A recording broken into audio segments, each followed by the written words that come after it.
Gracias, señor presidente. Señorías, representantes del Grupo Político Izquierda Plural, he escuchado atentamente su planteamiento, sus discursos, en el sentido de que yo entiendo su posición política, en el sentido de la respeto.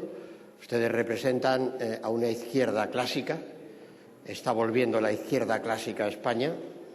Ustedes están ahí, están representando esos planteamientos de izquierda, que tampoco hay que remontarse a las épocas del precapitalismo, como ha hecho alguno de ustedes en su intervención. No hay que exagerar, realmente. Estamos en el siglo XXI, estamos en un país, España, que tiene una renta media per cápita del orden de 24.000 euros.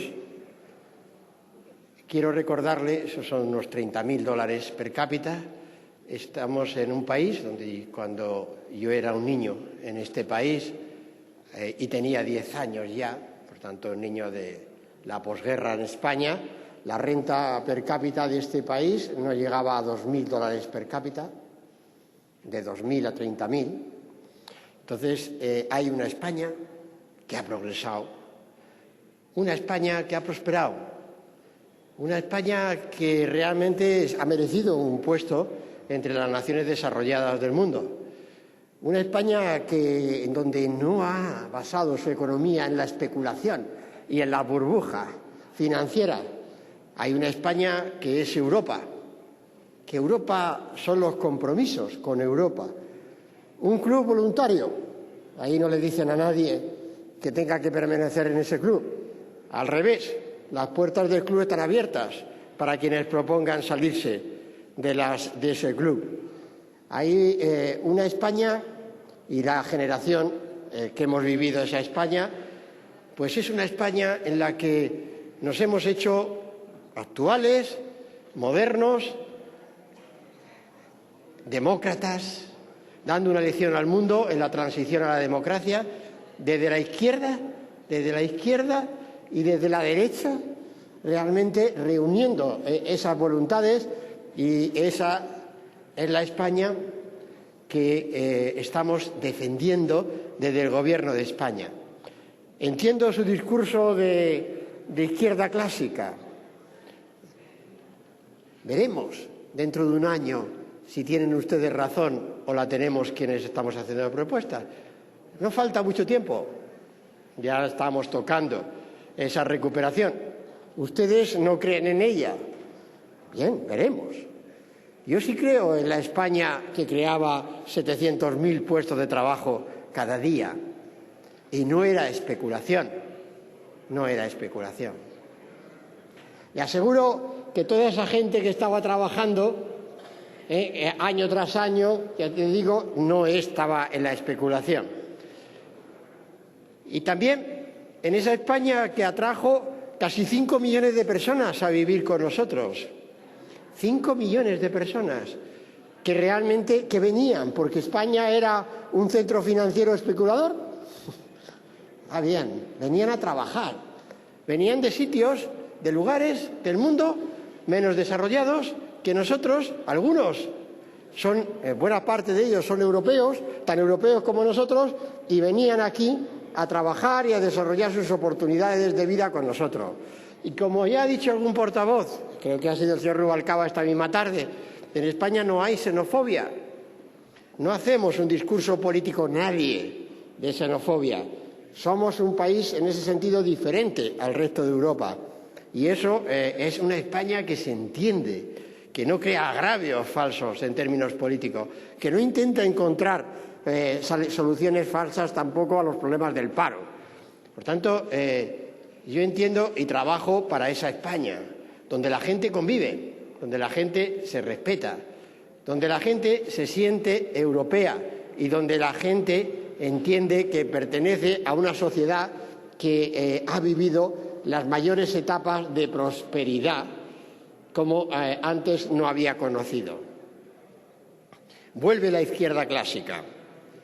¿Qué le tengo que decir? O sea, pero que sus cifras, las cifras que ustedes critican sobre estos presupuestos, no son así. Los presupuestos que el Gobierno trae a la Cámara dedican el 52-53% de cada 100 euros gastados a gasto social. Si descontáramos la carga de intereses, el gasto social sube hasta el 62-63%. Las cifras son elocuentes. Más presupuesto social que nunca en la historia de España. Es así. Más presupuesto y, por tanto, más presupuesto social en las comunidades autónomas y en las corporaciones locales proporcionalmente que nunca antes en la historia de España.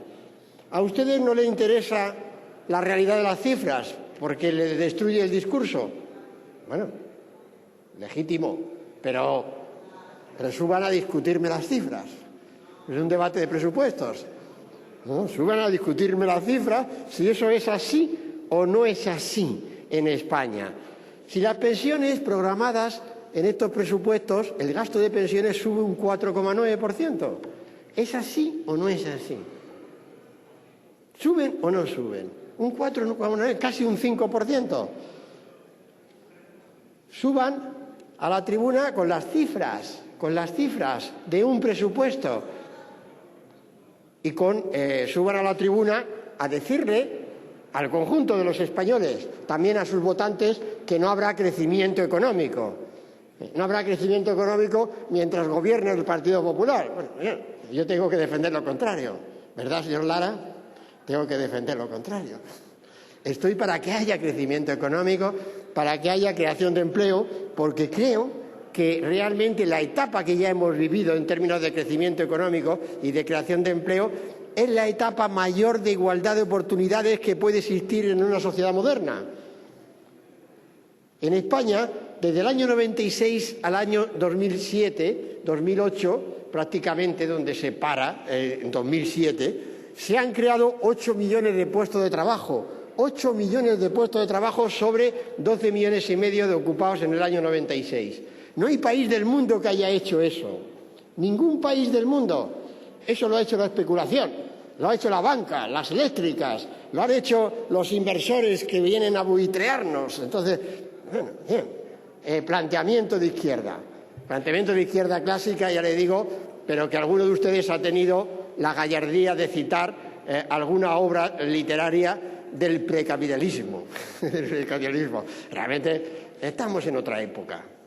Entramos en otra época y trabajamos para que haya otra época. Estamos en otra época. Señorías, impuestos. Ya lo he repetido suficientemente durante la tarde de hoy, que veo que además el señor Lara le ha gustado más la tarde que la mañana, ¿no? Entonces, y a pesar de que, en fin, la tarde, comprenderán, y es mi tarea y mi deber, pues es un poco reiterativa. Ya he explicado, ¿es verdad o no es verdad que han aflorado 40.000 millones de euros en esas regularizaciones fiscales extraordinarias y en como la ley antifraude? ¿Es verdad o no es verdad? 40.000 millones de euros. ¿Qué? No es cierto, pues no es cierto, nada, lo que ustedes digan. Pero las cifras no les gustan, o sea, que ustedes están en un discurso evasivo, ¿no? Vaporoso, ¿no? Entonces las cifras, pero ¿es verdad o no es verdad que ha ocurrido esto en términos de afloramiento? ¿Es verdad o no es verdad que un gobierno, como ustedes dicen, de derecha, ha llegado y ha hecho una política tributaria en la que los grandes contribuyentes, las grandes empresas españolas, han contribuido el año 2012 en 4.800 millones de euros más que en el año 2011? ¿Es verdad o no es verdad? ¿Es verdad? ¿O no es así? Tampoco es esas las cifras. Claro, es que es fácil subir a la tribuna a decir esto. ¿Es verdad o no es verdad que hay un déficit tarifario que ha llevado a que la luz en este país haya subido desde el año 2007 en un 60% el coste de la luz? Y por tanto estos presupuestos tratan de interceptar ese déficit tarifario para que no suba la luz. ¿Es que eso es hacer política antisocial? ¿Que no suba la luz en España? ¿Eso es apoyar a las eléctricas? Gran discurso político he escuchado desde esta tribuna. Habilitan ustedes y me han enseñado la cifra y todo con la tal, son, traducido en pesetas, 4.500 millones de euros, está bien, para corregir el déficit tarifario y que no suba el coste, el recibo de la luz, ni para las familias ni para las empresas, para lo que depende su competitividad. Pero los discursos, señorías, hay que armarlos de cifras con contenidos, con contenido. ¿Es verdad o no es verdad que este Gobierno ha sido el primero que ha limitado la retribución de las empresas bancarias nacionalizadas, de los directivos de esas empresas? ¿Es verdad o no es verdad? ¿Es verdad o no es verdad que este Gobierno está trabajando en el desarrollo del gobierno corporativo más avanzado de la Unión Europea, como informó en el último Consejo de Ministros, además de la vicepresidenta y portavoz del Gobierno, el ministro de Economía y Competitividad? ¿Es verdad o no es verdad? ¿Ves? Claro que la crisis crea desigualdad. Por eso hay que vencer la crisis. Por eso hay que vencer la crisis, para que no sea fuente de desigualdad. Pero hay que decir también algo que realmente es absolutamente fundamentado en cifras. En España, nuestro sistema de protección social está vigente. Nuestro sistema de cohesión social sigue ahí, protegiendo. Seguro que no a todos, porque no puede llegar a todos realmente, pero protege mucho. Igual que en otros países desarrollados de nuestro entorno, igual. Y los pensionistas, los primeros, tienen que tener la seguridad de que van a seguir cobrando las pensiones, igual que el resto de esa sociedad que necesita la protección social de ese sistema. Por tanto, entiendo que suban ustedes aquí a hablar de no sé qué teoría. Entiendo en el sentido, no la comparto, claro, la entiendo en el sentido. Ustedes necesitan un argumento político. Este es un gobierno que lo que quiere es privatizar las pensiones. Eso lo dirá usted, ustedes, pero no sé dónde lo sacan. No sé de dónde lo sacan, vamos. Es decir, no hay ninguna intención en privatizar las pensiones, ni este gobierno ha traído el menor proyecto de ley que se refiera a la privatización de pensiones. Pero bueno, ustedes necesitan un discurso, y yo lo entiendo en términos políticos, pero no digan inexactitudes. O sea, en esta Cámara, inexactitudes que además no se corresponden. ¿Me quieren ustedes decir dónde existe, dónde ven una intencionalidad política relativa a la privatización de las pensiones? Pero además, ¿cómo se hace eso? Me pregunto, ¿cómo se generaría un volumen de capital capaz de ser privatizado para pagar realmente un sistema de pensiones que ya he dicho la cifra esta tarde, que en su conjunto las prestaciones sociales de esas pensiones alcanzan 185.000 millones de euros? ¿Pero ustedes se imaginan la masa de capital que hace falta poner en valor, en capitalización para generar esa renta? Es que la fantasía se cae con las cifras, choca con las cifras, ¿no? Con esos planteamientos políticos choca con las cifras, con la realidad. Aquí no hay ningún gobierno que quiera privatizar nada de esto que ustedes dicen. Pero ustedes tienen su discurso político, o sea, qué decir, y son, ya les digo, totalmente respetables desde lo que representan y de lo que significan en esta Cámara. Vuelve la izquierda clásica. He escuchado discursos de izquierda clásica y, en el caso del representante aragonés, discursos que además ha tenido, digamos, la definición de decir que todas las inversiones que está desarrollando el Gobierno de España, el Estado español en Aragón, no son las que les conviene a los aragoneses. Menos mal. Vamos, eso ha sido un argumento definitivo. Es decir, porque yo entiendo que Aragón tiene un gobierno, tiene un Parlamento con mayoría, ese Parlamento y ese Gobierno es el que se entiende con el Gobierno de España, y estamos definiendo exactamente las prioridades que nos está diciendo el Gobierno de Aragón, que son las prioridades de los aragoneses. Pero por lo visto nos hemos informado esta tarde que de eso nada, que ninguna de esas obras públicas son la prioridad de los aragoneses, que es todo lo contrario, que hemos dejado a Aragón absolutamente arrumbado y lo está haciendo todo con su propio presupuesto como comunidad autónoma. Es una cosa realmente, en fin, difícil de precisar y de definir. Vuelve la izquierda clásica y está bien que vuelva, sí. Yo no lo voy a decir más, pero insisto, vuelvan la izquierda clásica con argumentos. con argumentos cifrados en un debate de presupuestos, con argumentos útiles, con argumentos constructivos. La izquierda es muy importante en España como en cualquier democracia. Quiero decirlo con toda exactitud y referenciarlo a ello en términos políticos. Está bien, tiene que volver y tiene seguro que encuentran su espacio y su espacio político en esta Cámara. Cuando yo entré en esta Cámara, en el año 93, llegué aquí, la izquierda tenía 23 escaños. Después, esa izquierda fue evolucionando y redujo su posición parlamentaria, tenía 23 escaños.